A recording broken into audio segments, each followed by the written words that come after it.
పెళ్ళై 5 నుంచి 10 సంవత్సరాలైంది, 2 ట్యూబ్స్ బ్లాక్ అయిపోయినాయి, కణాల సంఖ్య తక్కువగా ఉంది, అండము టైంకి రిలీజ్ అవ్వడం లేదు. ఇలాంటి కారణాలతోటి చాలా మంది బాధపడుతూ ఉంటారు. ఇలాంటి వాళ్ళందరికీ మనం చేసే లాస్ట్ ట్రీట్మెంట్ ఏంటి అంటే ఐవీఎఫ్. సో ఈ రోజు నేను ఐవీఎఫ్ అంటే ఏంటో మీకు ఎక్స్ప్లెయిన్ చేస్తాను.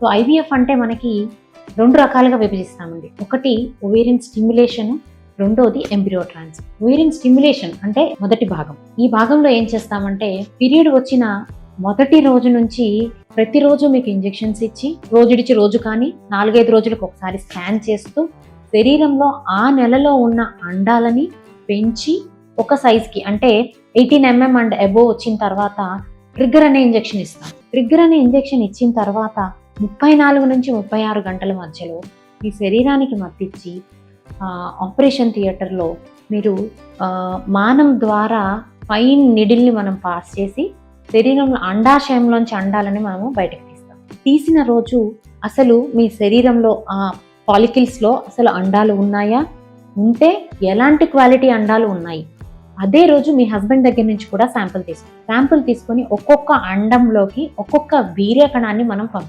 పంపించిన తర్వాత ఆ అండము వీర్యకణము కలిసి ఫర్టిలైజ్ అయ్యి పిండం ఏర్పడాలి. ఏర్పడిన పిండము అదే టెస్ట్ ట్యూబ్లో మనం 5 రోజులు ల్యాబ్లో పెంచుతాం.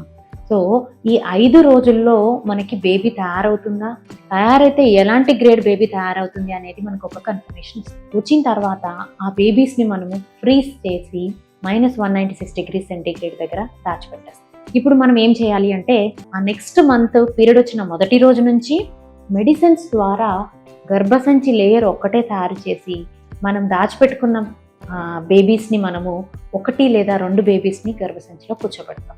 ఇలా కూర్చోబెట్టిన దగ్గర నుంచి 14వ రోజుకి మీకు మూత్రం టెస్ట్ ద్వారా మీకు ప్రెగ్నెన్సీ వచ్చిందా లేదా అనేది విషయం మనకు అర్థమైపోతుంది.